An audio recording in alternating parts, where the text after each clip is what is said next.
Welcome Welcome to yet another edition. that. Right. Yeah, keep going. Keep going. Not important right now. It's not important right Roxanne, now. you That's don't not have to put important. on no red light. You don't have to sell your body to the night. Roxanne. With all apologies to Sting. What? Okay, Capitol Records just called. We got a cease and desist letter. We will no longer be allowed to perform this song ever. We have to pay. Pre-action. We would have to. We have to pay. We have to pay. A pre-action protocol. A pre-action protocol letter. $1 million for just you singing $1 million. That's right, Dr. Evil. 1 million. Oh my. Oh God. Seriously? I told you that I went to jazz festival and saw Sting, right? I never told you that story, right? No, you never did. You never tell me anything. What, you really seriously? You went to a jazz I went to Tobago Jazz. Look at you. Yeah, because the wife at the time wanted to go. Right. Have we gotten married yet? I'm not sure. What year was that? I can't remember what year that was. But it was a great concert. It was great. It was. Sting is definitely, you know when they have experience and they have understanding of how to do. They're not just doing shit. And Aretha Franklin was performing, and Aretha Franklin asked somebody to come up and sing with her, and Cass came up and sang with her. And she was like, "Oh my God, where did this guy come out from?" It's like, because he, So it was a great experience overall. I can imagine. And to bring it back to advertising, I could not get back to Trinidad on the Monday morning because it was the weekend. It was Friday night into Sunday. Was it during the Easter? Was it during the Easter holiday period though? No. Well, or was it? But anyway, take it. Yeah. I had work in the week. Right. Yeah. So when it was Monday, I had to go back out Tuesday. And I remember calling Passion Fruit and telling him, I sick. I can't come to work. Look trouble. But the thing is, it was me and 4 other guys from the agency who also went. Okay. So I don't know what happened to them because I don't know if they were able to, because our flight was way in the afternoon, late in the afternoon, and I had no intentions of ever going back to work that day. So I wouldn't think so either. But that was a great weekend. I always remember Sting. Sting was, he is. I've been to concerts. I've been to Metallica. I've been to Marilyn Manson. I've been to Marilyn Manson is. He was picking fights with people in the crowd and stuff. So that's not my. That's his persona. Though. That's his persona. That's his stick. But that's his trademark. Sting was just very easygoing and mellow and all that. He would be. He would be. He is that kind of guy. I remember going to Scorpions when they came to Trinidad. Yes. Locally, Quiet Riot. The Scorpions was it Scorpions or Quiet Riot? It was Quiet Riot. No, well, we had Quiet Riot as well as Scorpions. We had Joan Jett. We had Joan Jett. We had Joan Jett. I know that much. Yeah. We had Warrant. Yes, we did. We had Lifehouse. Remember Lifehouse? We had Lifehouse. We had Alias. We had Air Supply. REO Speedwagon. REO Speedwagon came here a couple of times. We even had, God knows we've had like Michael Bolton like about 5 or 6 times. It's a very interesting story. There's a very interesting story that I'd like to share with you regarding Michael Bolton. Now, when Michael Bolton's career was like white hot, this was back in the early 90s, it just so happened that he was so popular. He was popular worldwide, and Trinidad and Tobago was no exception. So the management at Trinidad Broadcasting Company, it's there in Neil Giuseppe's book. Neil Giuseppe was one of the top honchos at TBC at the time. And in his book entitled No Regrets, I think it's like an autobiography more than anything, he describes how they spoke with the management team to get Michael Bolton to perform. I think this was like around 1991 or 1992, somewhere around there. And the management team called TBC, I think it was like about a day or two later, and said, Mr. Bolton has no interest in performing in Trinidad and Tobago. So there. Years later, like about 10 years later, Michael Bolton is no longer as popular as he was before. So where does he go to perform, to see if he can make some money off the natives?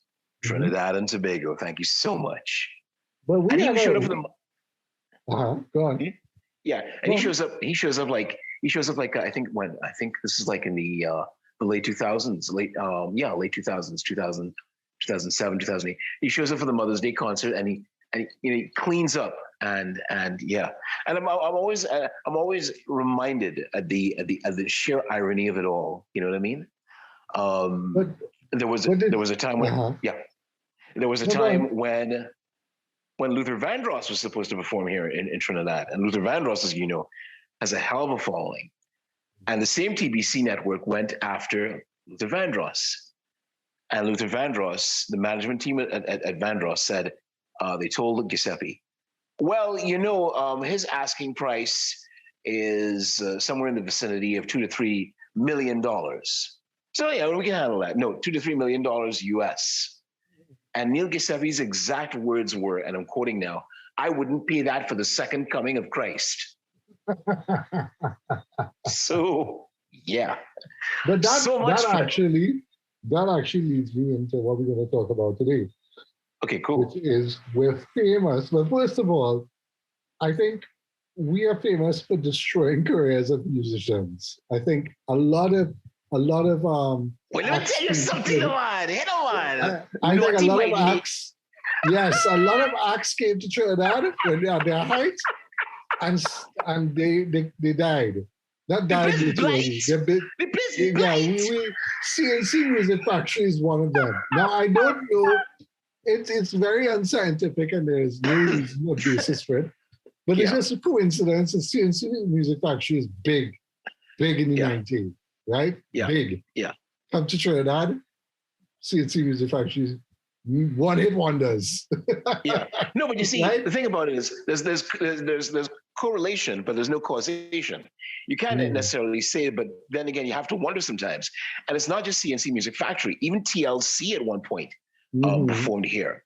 And this was, and I think, but even so, they kind of enjoyed a rebound with one of their later albums, which was Fan Mail in the late 1990s. Yeah. So they were enjoying a bit of a resurgence. So TLC is one of the exceptions. But if you look at any other act, whether it's Miami Sound Machine or CNC Music Factory, like you just said, if you and the thing about it is, we tend to gravitate towards more cover bands than anything, because we are so starved for quality international entertainment that when even if a cover band turns up, we're there to it's the next best thing. I mean, it's not as if we have ABBA, but we'll settle for the ABBA tribute band. It's cool. It's good. It's all good. It's all chill. That was a big concept. But the other thing about our thing, which is what we're going to talk about today, is the famous non-concerts, the concerts that never happened. We had a string of them, and I think there was one famous one where I think it wasn't Air Supply, it was Journey. It wasn't Air Supply. Wasn't it? It was Air Supply. It could have been Journey. It could have been Journey. It could have been Journey. One of them said, the guy ran off with the money. He was never going to bring Journey or whatever. The story was that he just took people's money and ran. That at least that's what I remember. I don't know the details, but I do know in the 70s. I think, don't correct me if I'm wrong. I think they were trying to bring one of these big R&B acts. Maybe it was not Luther Vandross, but it was somebody. You're talking about the 80s. You're talking about the 80s. No. In the 70s, there was In the 70s. In the 70s, there was one, and I remember Errol telling me the story where the guy, it was famous because he made it a big deal. He went on news and said, we're going to bring this act. I don't know who the act was. Yeah. And he just ran off with the money. He just ran off. Oh, well, listen, that's to be expected. That is part and parcel of our culture. You know, we make big promises, but I can remember a story that somebody was telling me back in the 60s because this has been going on for so long. Back in the 60s, there was this story regarding Sam Cooke. Now, for those who don't know, Sam Cooke was an amazing R&B singer, fantastic voice, and he was at the peak of his powers, and he was just this incredible singer. So a guy by the name of Valmond Jones, he was the one who would, you know, go on the I think we had two radio stations at the time that we had in Trinidad and Tobago, the one TV station, and he said, yes, we're going to have Sam Cooke. Sam Cooke is going to be here. Sam Cooke is going to be performing, and everybody's like salivating at the prospect of grooving to Sam Cooke, because, you know, it's Sam Cooke. You know, don't know much about his, and so on. So when the day came, the night came, everybody did in the crowd. So wait Sam Cooke get to what happened? They had to take the poor unfortunate master of ceremonies had to go and announce to the crowd that Sam Cooke is not coming. He's not going to make it. And the crowd did not take too kindly to that. Meanwhile, Mr. Jones, he have the money. He gone. Yeah. They can't find him. So, and so that's the kind of situations that we've had to deal with. You know, always promising to come up with some of the best acts, always promising to come up with some of the better concerts, but for some reason we've never been able to fully deliver on that particular promise. And I think in some cases, I think it pertains to advertising in that we always overpromise. Well, not always. There are times when we overpromise and then we under deliver. Yeah. I've always believed that if we're going to do something, we're going to say, look, we can't make any promises. We don't know how this is going to work, but trust us enough to see how far we can go with this and see if it will gain any sort of traction. And then you can tell us, well, okay, we can go ahead with whatever project it is we're working on. And so there's that. But the reason why I started that, and people who are still listening to us, we didn't introduce ourselves. No, we didn't. And that's rude, and that's very rude of us. We're a bunch of rude bastards. So, So I'm Jared Butts, okay? And I used to work in advertising. I used to work at this place called The Agency. We can't exactly mention the actual name of the agency for obvious reasons, but I worked at the agency for 8.5 years. We don't want that. Now, as we say in Trinidad and Tobago, I do not have quarters closed. So we don't have the court closed for that. I do not have quarters closed, and So I used to work at the agency for 8.5 years, from 2007 to 2015, and I was a copywriter, a senior writer, and an award-winning writer, I might add. Yeah, I'm no slouch when it comes to writing ads. What the hell? And and the guy who's talking right now, well, you introduce yourself. Well, I'm Ian Reed. I used to work at the agency as a first art director and then an associate creative director. And Jared and I used to work on a lot of campaigns together. And right now, I still do a lot of graphics work, but I like to advise clients on how to do digital marketing and get their website seen by so on and so on. But we are talking today. We had a great session last week that was Very well Man, received. we had a boss session with Natasha Gill. We Hi, will bring Natasha. back Natasha. But what I wanted to do this week, which is Monday, which is Carnival. By the way, happy non-Carnival. Everybody's like, oh my God. Oh my God. So we're gonna twist the knife a little bit and say, how's work today? You're having a good time? You're having a good time? Here's the funny part about all this, Ian. If you look at places like New Orleans right now, right? I mean, it's nowhere near the scale of Mardi Gras like they had it from bygone days, but still, they're still having a carnival. They're still, they still have. I think that restrictions are still put in place, but people are still going. They're still going to go there, and they're gonna be enjoying themselves. But here is a different story. Here has been a just one misstep after another, a failure really of imagination on the part of the powers that be. They have no idea what the hell they're doing. Not surprising. It's not surprising at all, because they figured that if they could do this, they've not been practical enough in terms of saying, well, how do we get people to enjoy Carnival without, having, I mean, there are some bright spots, admittedly, in that you can get to see the kings and queens of the Carnival bands perform. They can do their stuff. I was disappointed in that, even though there's no Carnival, you could have had a scaled down version of it. You could have had a street party in a confined place, but then again, how were we going to accomplish that? I mean, I would leave that to the administrators, to the people who have the imagination and who have the intelligence, the native intelligence, to really come up with something workable and enjoyable. But the reality of the situation is that we do not have people in these positions of power with any sort of imagination or any sort of creativity, which is so depressing. If you really think about it, if you stop to think about it, it's not so much. Well, yeah, it's a bit of that, but it's also, this is what we do. We have to do it. We have to do it because it politically it's expected of us.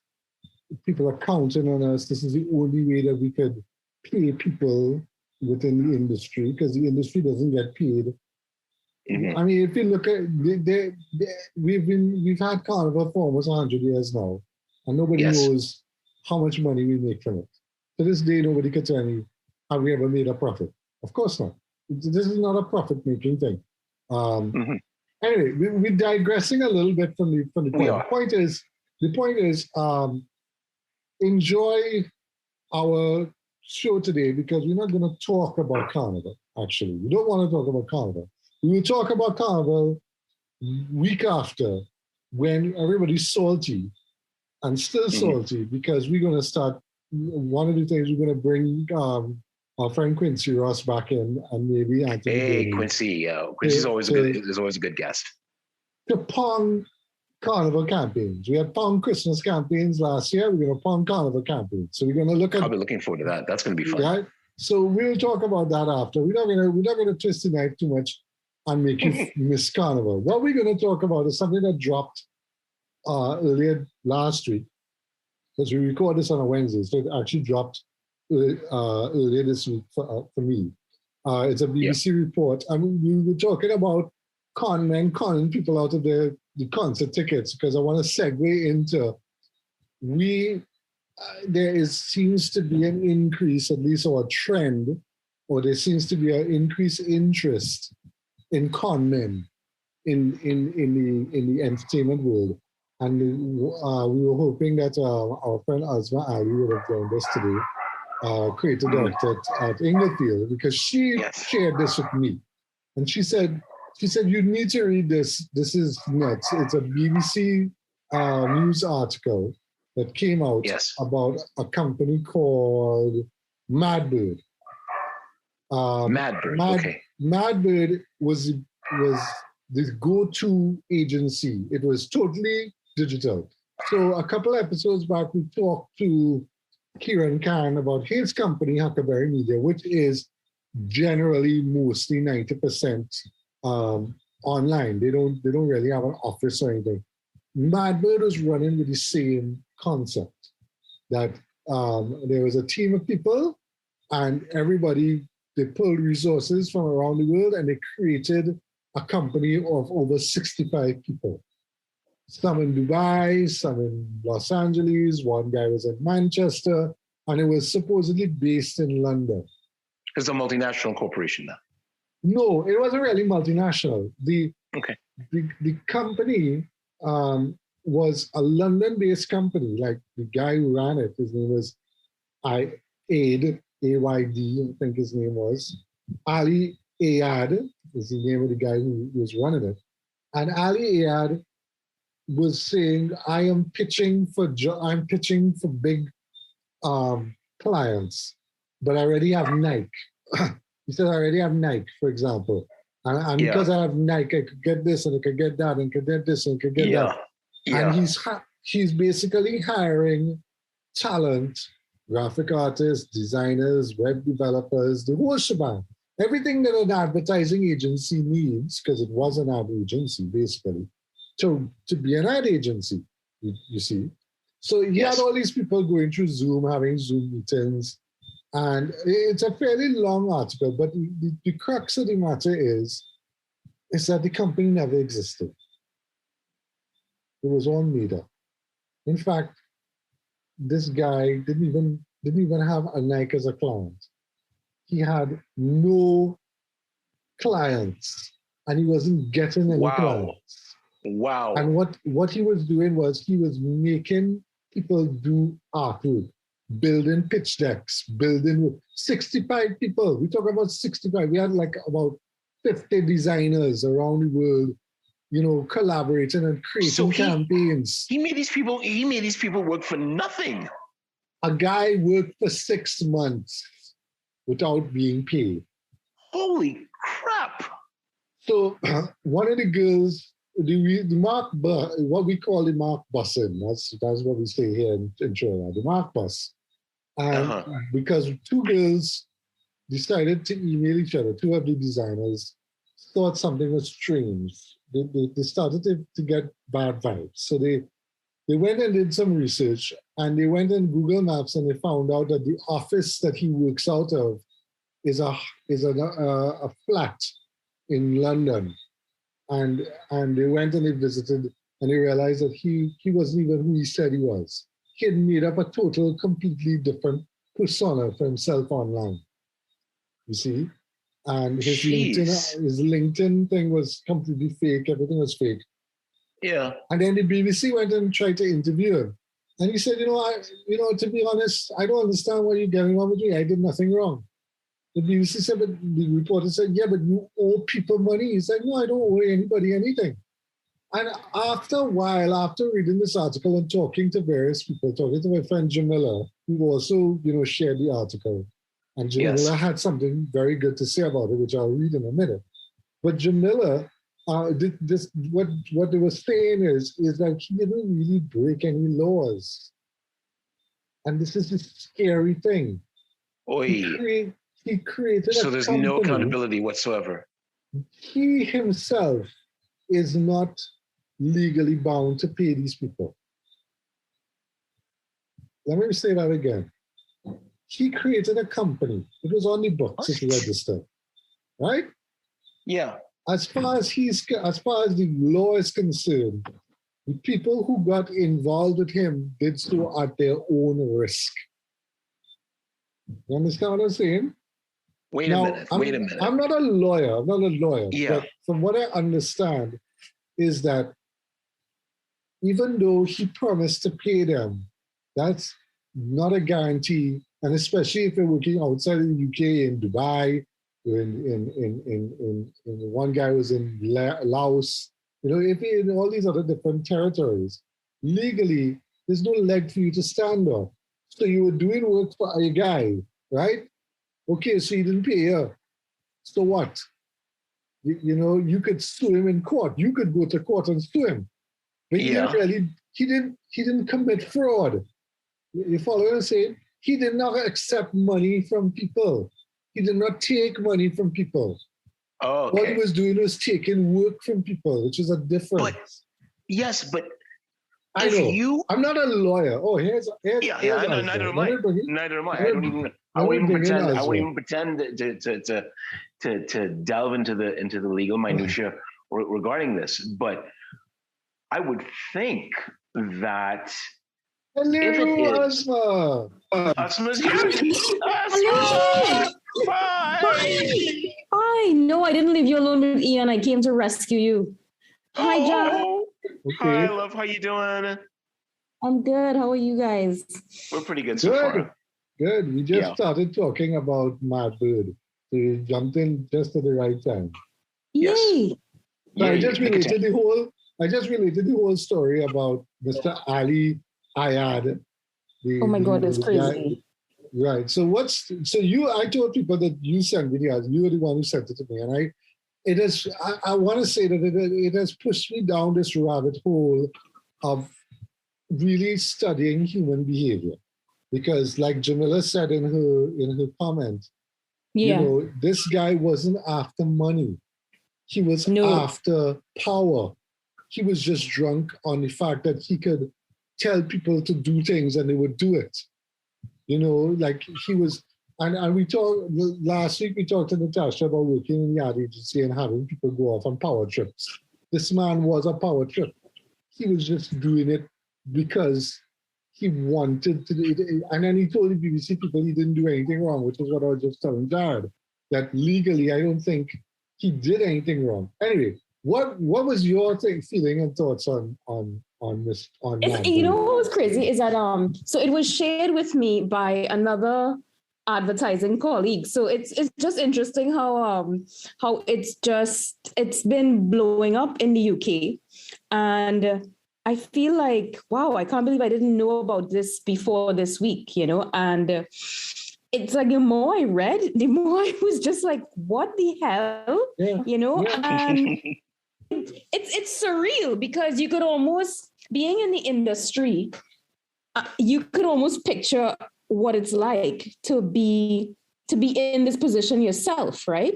Because technically the remote working environment today, the digital is where it's at today. This could happen to any one of us, However, Trinidad is so small. Trinidad is so small.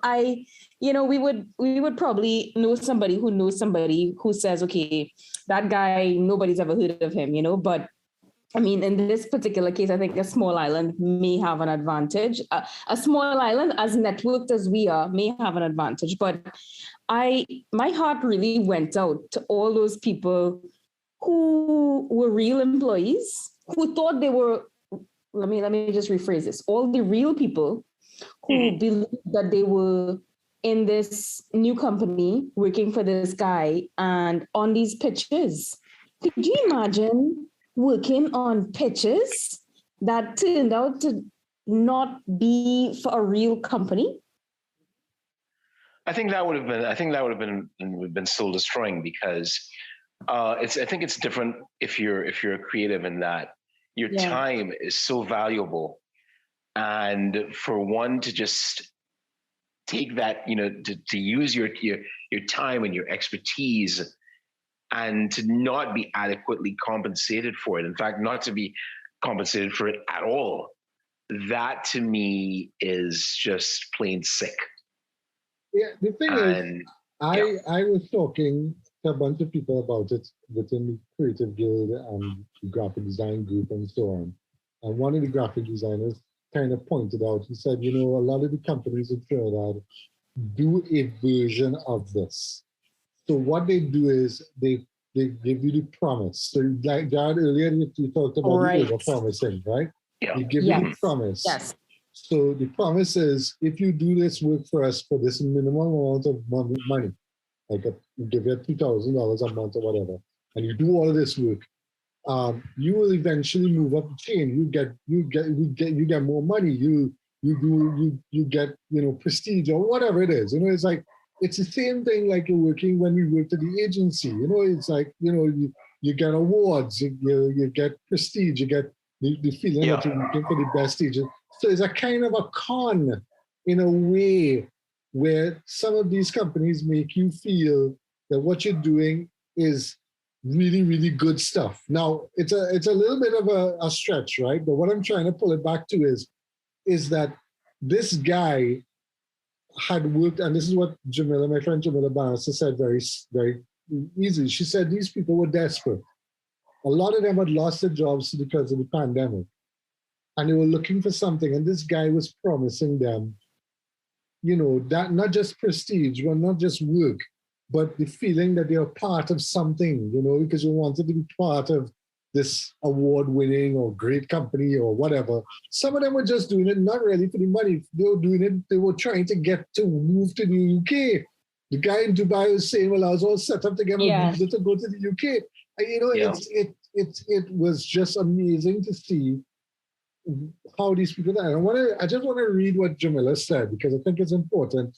When she said, so last night I started thinking, how did all of these so-called well-educated, unquote, women, professionals and banks buy into the dreams these scammers are selling? Then it hit me like a credit card bill.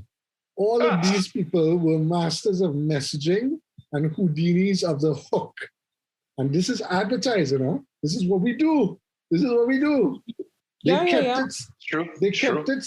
kept it simple. No complex language, no revolutionary concepts. They just tried to solve existing problems. They tapped into the power of human desires. So in the case of the Tinder swindler, Simon was love and loneliness. In Anna, which I'm now watching now, the series Anna. It's fantastic. Anna, aspiration and luxury. And Ali is fame and social status. They painted a picture of the future, living in a high-rise luxury apartment with their new boo, or enjoying the perks of being a part of a super exclusive art club and working for this sexist new company in town or on career-changing projects. Their confident personalities always kept you guessing and wishing they were you, and wishing they were you with their friend lover. I don't know what she means about that, but friend. So in other words, the whole idea of the confidence man, the con artist, and this is where the rabbit hole I've gone down. Right. I know we're now coming back to where you started. Yeah. The rabbit hole I've gone down watching Tinder Swindler. Tinder Swindler season. He first of all, well, I don't want to ruin it for people if they haven't seen it. But I mean, the article that came out, the Norwegian paper that busted the mark on Tinder swindler. I mean, it's really true what Anna said in her thing. She says guys don't ever get, they never get a comeuppance with these things. Girls are always the ones who get it. And that led me also thinking, I mean, but who's a better con artist, the girl or the guy? Anyway, it doesn't matter. What I'm saying is that in the case of MadBird, I have never heard of somebody conning somebody else because they wanted to have power to direct people to do things, which is the crux of it's super interesting. Yeah, because that comes back to our experience working at the agency, where we had a super egotistical person who always insisted, it's coming back to what we talked about last week with Tasha, who always had to control and be in charge of everything. And this Ali guy struck me as that kind of character, where he was feeding off of this kind of ego, but again, if we're to, now, like you said, he didn't do anything wrong, but at the same time, he pretty much tapped into the very ethos of what is of advertising, in that it is our job as creatives to promise the moon, the stars, the entire galaxy, if that's possible. And we are there to say, okay, this is what we're going to do. This is what you're going to get. Prestige, honor, the big bucks, everything, fantastic, enviable reputation. And then you realize not long after that it's not everything that it's all cracked up to be. You know, you figure that you're going to get the gold dust as some sort of recompense, and in reality, instead of gold dust, you're just getting sawdust. So that's something that we've had to contend with, you know, while being there. I just think that we're, you know, would I be so desperate? I mean, that could happen. And the thing about it is, we say that now, but it could have happened to me. Yeah. I mean, I have been in a situation where, you know, I was out of work for an extended period of time. And if an opportunity like that came along and I didn't know any better, I would say, hey, you know what? Maybe I should give it a shot. I've got nothing to lose. Let me see what I can do. But the thing about it is, I probably would do some more investigation, because you remember, I've always reminded of that old saying: if there is something that is too good to be true, it usually is. Yeah. And I think the thing about it is, I think they were clouded. It was the desperation that got in the way, and they clouded their judgment. They weren't able to make a clear and distinct judgment as to what was going on. And that to me, go on, Ian. What I was going to say is that, and maybe Asma could chime in here. What I was going to say is that it's so easy to hide who we are online. Completely, yeah. Because my brother Robert pointed it out to me when I talked to him about it. He said I've always said LinkedIn was a waste of time. He said LinkedIn is a waste of time. I'll tell you why. Because there's no way to verify anything that you say on LinkedIn as being true. A man can write anything. He can say he has 4 degrees, and LinkedIn is not going to. I mean, LinkedIn kind of tries to make it so that if you publish a certification, you have to get the certification code and import it, whatever. But my education from Fatima or UE, whatever, I could put that in. I could say I have 3 degrees from UE. You see? So people are looking at his face. Yeah. People are looking at his face value and say, "Oh yeah, he looks, you know, important." Now, strangely enough, I remember on LinkedIn a couple of months ago that I saw somebody post something, or somebody shared something, and it was about a guy doing work for Nike. And when I saw this Ali, I think the name sounded very familiar. Now I can't find it back on LinkedIn, but I'm pretty positive that somebody shared one of his posts, that MadBird post about Nike, about him working for Nike, on LinkedIn. And I'm thinking to myself, I remember seeing this guy, I remember seeing this post. And you mean to tell me all that graphic design work he did was all lies? Because, you know, it's just, because I was looking at it, it's like, but something strange about this. I mean, it doesn't look like something that Nike would allow you to do, you know, and so a lot of the stuff that we do on LinkedIn has to be taken now with a grain of salt. You really have to do your due diligence, you know. Yeah, I think that's the commonality between the examples given with Timothy Spindler and inventing Anna and this situation with MadBird. I mean, those two were based on real events, you know. So we are in the age where it's just becoming easier to create a whole new identity, or, you know, find some way of, I guess, control. It does boil down to a certain amount of control over people. How much are you able to get away with? And that's the thing. And it's not just applicable to sites like LinkedIn. Think of sites like Tinder. Like you go on Tinder, for example, and you're looking for a relationship. Does not go on Tinder, Jared. As we can't go on Tinder, neither do I. Jared, I am just using. Jared. We all know people who've been on Tinder. I have seen other people's Tinder profiles. Yeah. You know, they have shown me. So So, so we can discuss it. We can discuss it. No, but I have a friend, right, who lives outside of Trinidad, Trinidadian person, and Ian knows her. And we have discussed how people on dating sites paint versions of themselves in their bio. It's crazy. There are crazy people out there. But for every crazy person, they attract quite a few other crazy people, So there's something, going back to what Jamila wrote. She wrote about, in what Ian read just now, about the personality of these, whether you call it con artists, control, people who desire a certain amount of control. There is a magic or certain magnetism to what they say or what they write or how they speak, and it goes back to selling, being able to speak with confidence and sell yourself in such a way where you have such credibility that people in an audience, whether your audience is reading your posts on social media or hearing you speak or reading an article about you, Trini, sometimes we believe everything that's printed in a right. It's like quite true. Yeah, you give off such confidence, or you believe your bullshit so much to the point where everybody believes it too, right?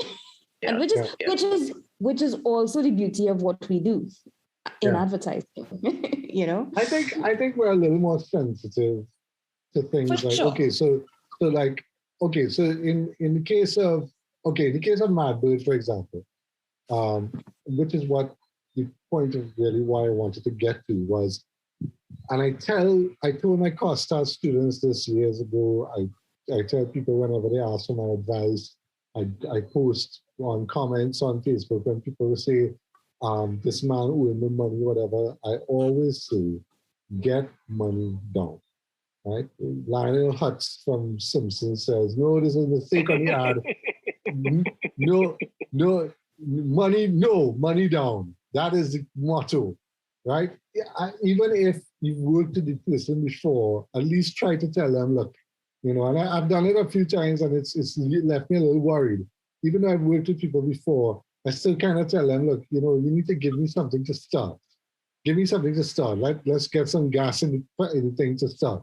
And even if it's just a small little bit of money, maybe my time won't be wasted. And that has proved well to me for a long time. So when I hear that somebody worked for 6 months without getting paid, I think my experience has been, look, shit, after a month and I haven't been paid, I'm gone. I don't care how much prestige. But again, it depends on his personality. If the person is a young guy and he's looking to create a portfolio and he needs to get his stuff, he needs to use this maybe to leverage himself back into the industry or whatever, he's gonna go the 9 yards. He's gonna do it. So I think comparing other people to myself isn't correct. But at the same time, I hope you learned your lesson. Now, the strange thing is in the Swindler situation, you have to give, what was the boy's name? Simon. I looked at Simon and I looked at how he was doing his swindling. I'm like, you have to be some sort of mental genius to juggle 3 to 4 women, because how he was doing it was one woman was paying for the other woman. It was a Ponzi scheme, right? Wow. And the thing is, how do you keep track of these? I mean, he was able to do this for years, do the same thing over and over. I'm like, how do you manage to keep doing this for years? It is so exhausting for my brain to think about. You kept doing it, it was just like amazing, and then in the case of Anna, it was an act. And she lived this act, she was this persona, and she was whatever it was for years. You're so basic, Ian. So basic.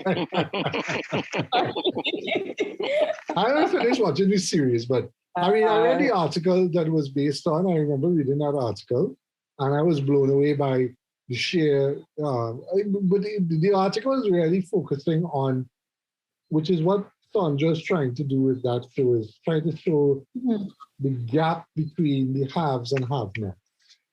You know, the haves live this other life, which is brought out by the Fire Festival. So the trilogy is Fire Festival, Tim the Swindler, and Making Anna, or whatever it is.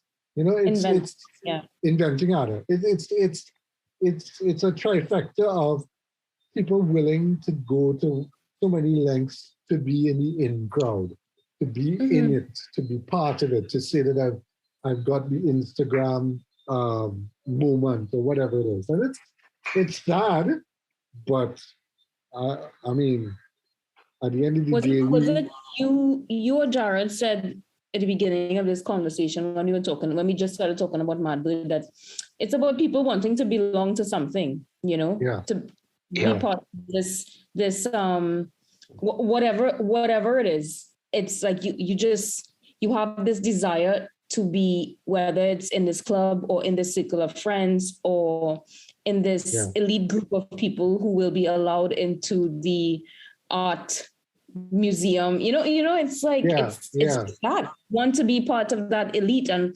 elite doesn't always mean wealthy. It's just wherever your it's just a sense of belonging. Correct. Right. And this is when we come back. If we bring it down to the experience of us at the agency, we can really make a little parallel where you had the favored clique and the people, just like the reporter girl in Anna, where she got, what do you call it? What was the word that they used? It wasn't Siberia. It was there was a word they used where they sit down. She called it put in the corner. No, she was put in the corner with the rest of the people. So you had the in clique that some people desperately wanted to be part of, you know, but then she had her own clique that were helping her write the story or whatever. But in the case of our experience in the agency, we realized that there was one person who took control of this clique. And that was it, you know, she held on to that. And in a way, it's a kind of a personality situation where the personality is so strong that she manages to keep all of these people in her orbit, you know? And then the person above her recognized that and knew, well, shit, I have her on my side. I can manage her. She can manage everybody else.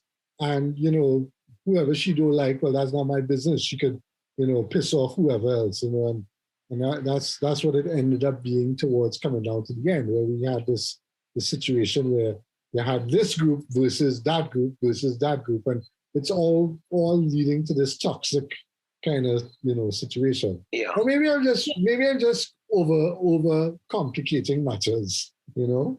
I don't think it's. No, sorry, Asma, go ahead. No, go ahead and finish, Jay, and I will. No, I was just saying that. Look, this is par for the course in any agency you care to name the world over.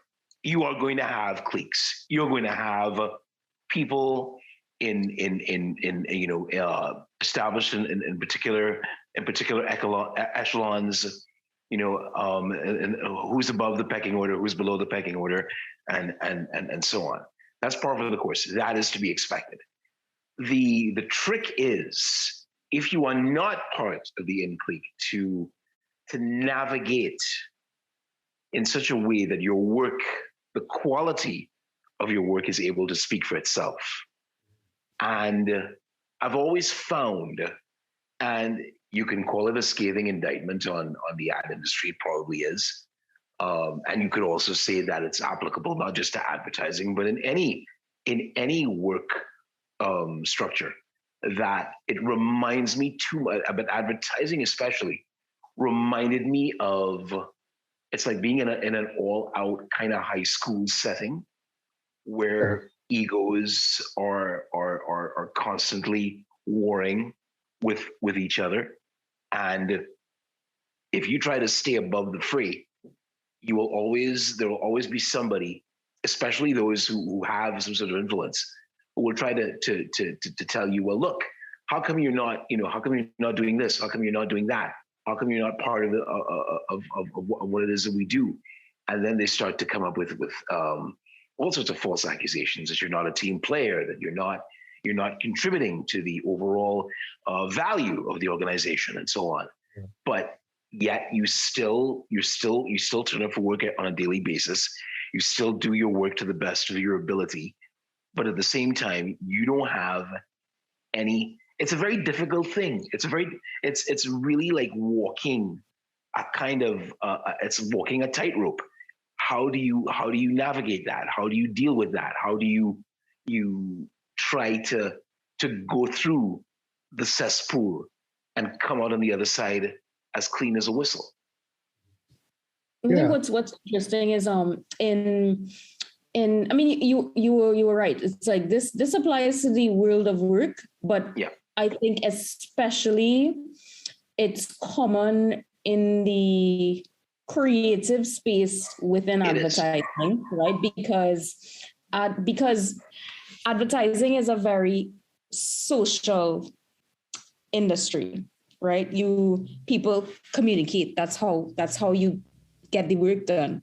And if you're in creative, but you whether you're introverted or you just I guess you don't fall within what's considered the norm, you have to have a really strong sense of self to be able to endure and still be respected for what you do, because let's face it, there are tons of different types of personalities in advertising, not just in Trinidad, the world over, and these are challenges that many, I'm sure, feel or have felt at some point in their time, because there will always be people who are popular. There will always be someone who likes to take control, and there will always be people who you just kind of want to get your work done and leave. Mm-hmm. And then sometimes the position you're in, you kind of have to get involved maybe more than you would usually get involved in, just because your role demands it. There's some roles where you could, like a designer, for example, a designer can design, right? And you may only need to liaise with the AE or the copywriter or the person sitting next to you. However, if you are a copywriter, for example, you're liaising with the AE, you're liaising with the designer, but chances are you're also pitching the concept or singing the jingle. It's like so many different versions of yourself. It's sometimes you just kind of wonder how people just don't go crazy from day two. Well, I mean, that's why alcohol was invented. No, but that's Asma cannot drink alcohol. Could you stop? Well, I know she can't drink alcohol. I understand that, and I respect that. But I'm saying, and I'm not much of a drinker either. But but I understand why there are people who would turn to drink and would want to how can I say this? Try alternative methods of dealing with the stress. Yeah. I mean, I get it. You have a lot of that. I totally get it. I totally get it. I think we've talked it out quite well. I think what I want people who are listening to come away with, if there's anything, is you have to do your due diligence. This is unfortunately somebody else's pain is your time to learn. Yeah. You see, so I wish the 65 people, I wish they could get back their money. I wish they could get back their time, and I hope for the best for them, and I hope they get justice. So we want them to get justice regardless. But the thing is that for the rest of us and those who are in the industry or trying to move around in the industry or whatever, just be aware that it's becoming more and more, it's becoming easier for people to do these things behind the screen of a computer, because you don't really know. And I tell my kids, your kids learning this now, you don't know who you're talking to. This 12-year-old boy that you might be talking to, who you think is your friend, is a 45-year-old man in his basement. That's no, we don't want that. We don't want to deal with that. Before we go, there was one other thing I wanted to talk about very quickly that just came up today. Asma, you follow Incumbent Agency on Instagram, right? I love Incumbent Agency, yeah. All right. So Incumbent Agency posted something today. I was confused because I didn't know what they were talking about. Apparently, it was a set of tweets from a guy from a company called Coinbase.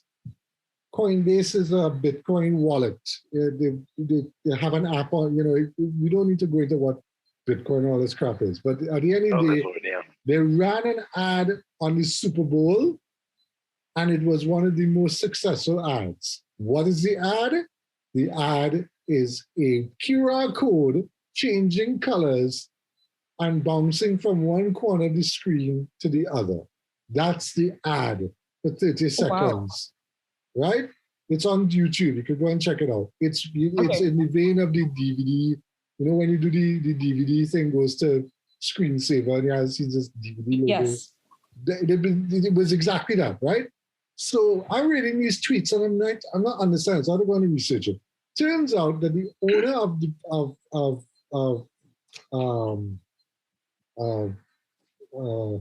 Coinbase said he's so happy with how the ad turned out that he wasn't even sure that it would work, right? He's like, no agency would ever do this ad, right? We did this on our own. And then he qualified it by saying, we didn't even know that we had a Super Bowl spot that we had to fill. So we in the company, we came up with this ad and we did. And the lead creative for the agency that works for them tweeted to him and said, no, we did it. And then he totally ignored her. And he kept going, yes, well, I'm new to marketing and all this marketing thing. So, what it's turning out to be is that, that what it's saying is that this is the typical attitude of people who sell Bitcoin. That if you tell them, Bitcoin doesn't sound something like, that I want to get into, they don't accept that. They don't listen to that. So when we're talking about, the con, right? Mm-hmm. The confidence is, we believe in ourselves so much, we didn't need an agency. But the agency booked the ad for you. They created this ad. The woman, the girl, the creator, whatever, she posted the pitch deck for slides from September last year when they presented it to him. And they said, we presented this to you. This is what we did. You didn't even say yes or no. We ran this because we needed to fill this spot. And he made it out to be that it was his idea, well, not his idea, but that no agency would ever do something like this. And now all the agencies are coming out of the woodwork and saying they're not being respected for the work that they're doing. Because these companies don't think that agencies have the wherewithal to come up with creative work anymore. And it's becoming a larger, bigger, a kind of muddier pool. It muddies up everything. Well, not just muddies up. It's bringing into focus the respect that agencies don't seem to have anymore. At least in the eyes of people like, in the case of no, I mean, if you're talking about something, and I know that I'm probably going to get into a lot of trouble for saying this, but if you're dealing with people who are really into Bitcoin and so on, and they're saying that it's a currency of the future and so on. I take a dim view of people like that. And, just as I'm just saying this out loud, if it is that I happen to be on Twitter, which I am, and if you're following me on Twitter and you're saying that, are you interested in Bitcoin? To me, that is pretty much the same. It'll have the same effect on me as somebody asking me, have you accepted the Lord Jesus Christ as your personal savior? Because I am not going to deal with you. I will look at you and I will tell you very politely to get the hell away from me. And it's become like that. It's become like that now. Yeah. And I am not interested in that kind of false gospel. So no, don't even go there. Yeah, Jason Ducaron and I have had arguments. Jason's position is the technology isn't inherently evil. And I tell him, Jason, that's bullshit. That's a cop-out. They created this thing to do it this way. So, you know, whether it's inherently evil is not the issue. The issue is it's there and it's being used to do this. So, it's there. The technology intrinsically is not evil. Yeah. But people will use the technology to further their own nefarious ends. Yeah, that's a fact. But to come back to whatever the name is, whatever the company is, Coinbase, is that the owner of Coinbase just flatly refused to acknowledge the agency and flatly refused to give them the recognition, and this has pissed off everybody.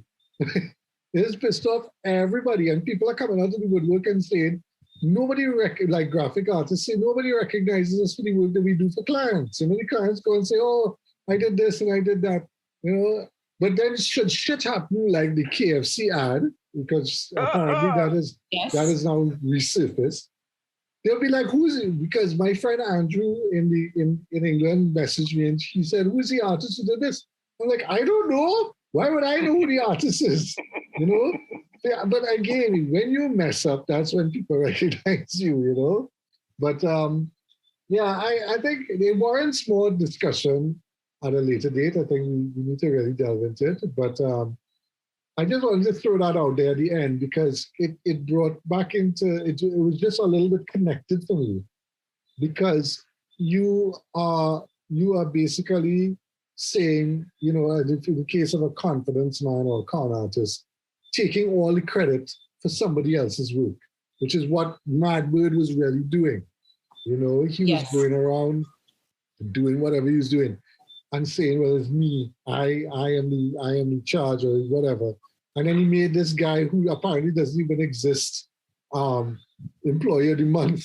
I mean, oh my God. You know, it just mind boggles how people behave, the way they behave, you know. You're not really dealing with adults sometimes. Sometimes you wonder, I'm dealing with teenagers still, you know. It's just, and that's that, which ties back to what I had said earlier. That, pardon me, what we're dealing with here is that especially in the ad industry, it's almost as if we reverted to some kind of a high school sort of setting, you know, where you have one clique going against the other clique. You have the jocks going up against the nerds, and so on. That sort of craziness is my ogre impression. Bush. Sorry. What? Anyway, what is it? Asma, is there? You never saw Revenge of the Nerds? Of course, I saw Revenge of the Nerds. It seemed like about 4 times. You don't remember Bush? Okay, now I remember. Right. Oh, okay. God. All right. So, Asma, is there anything you want to kind of say before we wrap up? Is there anything that you'd like to add, or? No, I think you just want to buff us for what we just said. No, not at all. I think that the topic of this conversation, I think, you know, what is important to remember was your takeaway points, you know, just to guide people who are either looking for a job or looking to join this industry or an industry similar within marketing, that just do your research so you don't get conned by the people who can bullshit their way through anything, you know? That's just it. That's what it is. They exist. And I think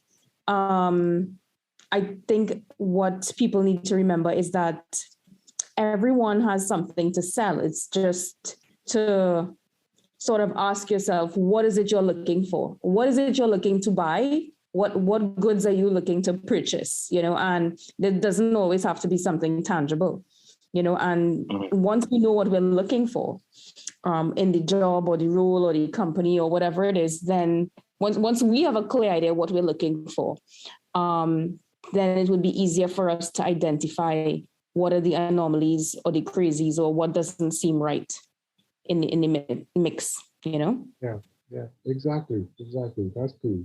Common sense. common sense. Common sense. Common sense. Which unfortunately isn't so common these days, but that's another story for another time. But that's not important right now. That's not important now.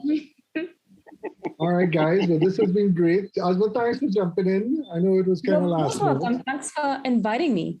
Yeah, you're welcome. Always a pleasure. It was great having you, as always. I want to go watch Tinder Swindler tonight, and I'll tell you what I think. Oh, it's your typical Netflix documentary. Okay. I don't think it's I don't think it's produced sufficiently enough to qualify it in the awards category. But okay. But the way they tell the stories, I think is great. I didn't think inventing Anna needed to be as long as it is, but because I kind of getting bored in between because it's but definitely Tinder Swindler is a very tight, thing, and I think you might cuss at the end when I go, oh, so I wouldn't spoil it for you. You will probably just get vexed. I did. I got vexed. I'm like, okay, I'm pissed off now. I feel sorry for those women. I feel very, very sorry for that. But anyway, okay, so thanks everybody for joining us. Thank you, Jared. Thank you, Asma. Thank you. Thank you. Listeners. We want to bump these numbers up. So please share and subscribe and tell everybody. Share and subscribe. Relax. We're not conning you. We're not conning you to a great listening experience. We don't con you. Send us money. Yeah. Just send us money if you want to. Money. Yeah. Please send us money if you want to. If you Daddy needs to pay everything. Yeah. Actually, yes. that just means I was thinking, Jared, now that things are relaxing a bit, I think we could start doing this without Zoom. Doing this together. I think moving forward before the end of the year, I think we could do it. I think you're vaccinated, I'm vaccinated, we're all vaccinated. I don't think the way things are going, I think we can move to doing something a little bit more in person. I think we might try that. That'd be cool. Just try it once and see how it is. Yeah, but we need a space to do it. We can't do it, unless they start, because you can't sit down in a Starbucks because Starbucks is only 10 people and there's not much seating anyway, it's difficult, so until things relax a little bit more, I think, and then maybe we could beg somebody to borrow a studio and maybe do like a studio thing, if we could, and then promote their studios, I don't know. But that's something to look forward to. So if you send us money, we can rent a studio. Send us money get a proper microphone so y'all can listen to this properly. Yes, properly for once. Yeah. All right. So thanks a lot, guys. We'll see you all next week. I hope you all have a happy non-carnival. Sorry guys. Sorry guys. I know y'all are pining. I know y'all have to banker, but it'll be okay. Next year for sure. All right. See you all next week. Bye. See ya. Bye. Bye.